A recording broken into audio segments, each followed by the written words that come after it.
Hello everyone, কেমন আছেন? আশা করছি ভালোই আছেন। চলেন আজ বানাবো চাল কুমড়ো চচ্চড়ি। তার জন্য 250 গ্রাম কুমড়োকে ভালো করে ধুয়ে পরিষ্কার করে কাটিং করে রেখে দিয়েছি। এরপর যেটা করতে হবে, ননস্টিক কড়াইয়ের মধ্যে ওই 25 গ্রাম মতো সরিষার তেলের মধ্যে ফোড়ন দেবো 1 টিস্পুন অফ পাঁচফোড়ন। আচ্ছা, যেহেতু কুমড়া চচ্চড়ি তেলের পরিমাণটা একটু বেশিই লাগে, তবেই কিন্তু খেতে ভালো লাগে চটচট করে।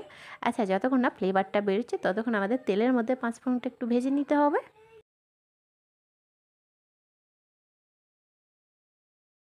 আচ্ছা, ঠিক যখনই পাঁচ ফোড়নের ফ্লেভারটা বেরিয়ে আসবে, গ্যাসের ফ্লেম মিডিয়াম টু স্লো ফ্লেমে করে এখানে 3টা কাঁচা মরিচ আমি চেরা লাগিয়ে অ্যাড করে দিলাম।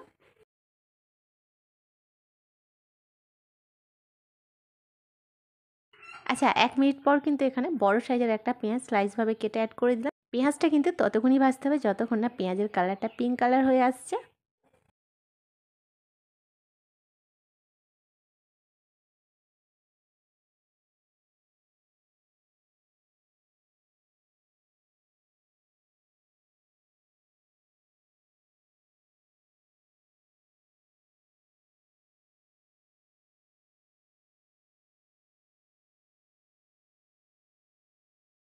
আচ্ছা, দেখে নিশ্চয়ই বুঝতে পারছেন পেঁয়াজের কালারটাও কিন্তু পিঙ্ক কালার হয়েছে আর ভাজা ভাজা হয়েছে। এর মধ্যে কেটে রাখা ওই কুমড়োগুলো অ্যাড করে দিলাম।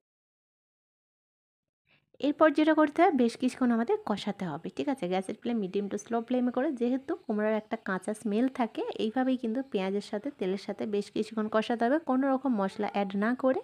আচ্ছা, এখানে একটা ছোট্ট টিপস দিই। আপনারা হয়তো ভাবতেই পারেন কতক্ষণ কষাবো। হ্যাঁ, কষাতে কষাতে দেখবেন কালারটা অনেকটা চেঞ্জ হয়েছে। এই যে এখনের যে কুমড়ার কালারটা ফাঁকাসে লাগছে, কিন্তু কষাতে কষাতে বেশ কিছুক্ষণ দেখবেন কালারটা অনেকটা ডিপ হয়েছে। এই যে এখন যে কালারটা দেখতে পাচ্ছেন, একেবারে ডিপ হয়েছে।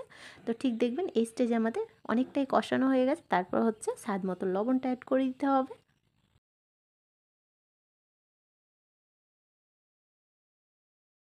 তারপর হচ্ছে লবণটা অ্যাড করার পর ভালো করে মিশিয়ে নেওয়ার পর ঢাকাটা অফ করতে হবে 3 থেকে 4 মিনিটের কাছাকাছি। যেহেতু লবণটা অ্যাড করার পর কিন্তু ময়েশ্চারটা অনেকটাই বেরোয়, আর লবণটা কিন্তু অ্যাডজাস্ট হওয়ার জন্য আমাদের ঢাকাটা অফ করতে হবে। আর দেখতেই পাচ্ছেন ঢাকার ওপরে ওই যে বাষ্পটা ছোট ছোট ছিদ্র হয়েছে পানির। তো এরপর হচ্ছে দেখতেই পাচ্ছেন ময়েশ্চার শেষ হয়েছে, তেলটাও কিন্তু অনেকটা বেরিয়ে পড়েছে, দেখতে পাচ্ছেন। এরপর হচ্ছে ধীরে ধীরে মশলা অ্যাড করতে হবে, যেমন 1 টিস্পুন অফ হলুদের পাউডার। ঝালমরিচের পাউডার আপনারা স্কিপও করতে পারেন, বাট সামান্য 1 চুটকি মতো ঝালমরিচের পাউডার দিলাম। তারপরে আবারও ভালো করে কষাতে হবে।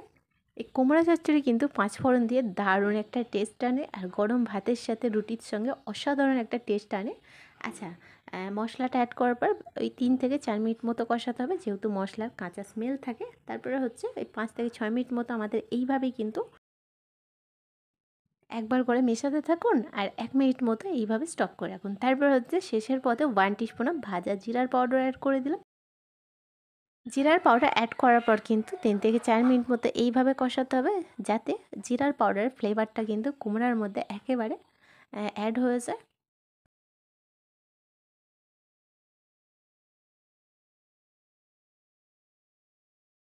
তারপর কি একবার ভালো করে মিশিয়ে নেওয়ার পর নিচের দিকে একটু ধরে ধরে আসছিল, অল্প পরিমাণে পানি অ্যাড করলাম। তারপর হচ্ছে আবারও কিন্তু 2 থেকে 3 মিনিট মতো ভালো করে মেশাতে থাকুন।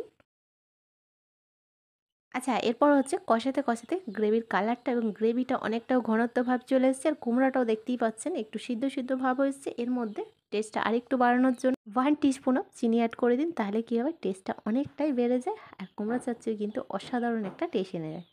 তারপর কি ভালো করে মেশানোর পর 2 থেকে 3 মিনিটের পর হাফ গ্লাসের কাছাকাছি পানি অ্যাড করে ঢাকাটা অফ করে দিন, আর গ্যাসের ফ্লেম হাই টু মিডিয়াম ফ্লেমে করে ওই 7 থেকে 8 মিনিটের কাছাকাছি ফাইনালি আমাদের কুমড়া চচ্চড়ি রেডি হয়ে যাবে। আচ্ছা, পানিটা অ্যাড করার পর এইভাবে হাতে দুটো ধরে একটু মিশিয়ে নিন, তারপরে ঢাকাটা অফ করে দিন। আচ্ছা, মাশাআল্লাহ, আমার কিন্তু কুমড়া চচ্চড়ি প্রায় শেষের পথে। তো ঢাকাটা ওপেন করে দেখলাম, আবারও কিন্তু কড়াইয়ের আমি হাতল দুটো ধরে একটু মিশিয়ে নিলাম। দেখলাম ঝোলটা কতটা আছে, একেবারে ঠিকঠাকই আছে। যেহেতু গ্যাসের ফ্লেম অফ করলে আবারও কিন্তু 5 মিনিট রেস্টে রাখলে কিন্তু যতটা ঝোল আছে অতটা টেনে যাবে কিন্তু। আর আমি কিন্তু হাতা ইউজ করিনি, কেননা এই তরকারিটার যে টেক্সচারটা আছে সেটা ঘেঁটে যাওয়ার সম্ভাবনা থাকে। আচ্ছা, আমার কিন্তু ফাইনালি কুমড়া চচ্চড়ি রেডি হয়ে গেছে, গ্যাসের ফ্লেম অফ করে দিলাম। আচ্ছা, কুমড়া চচ্চড়ি কার কেমন লেগেছে অবশ্যই প্রত্যেকবারের মতো কমেন্ট বক্সে জানাতে ভুলবেন না। ভালো থাকবেন, সুস্থ থাকবেন, আবারও দেখা হবে নতুন একটি রেসিপির সাথে।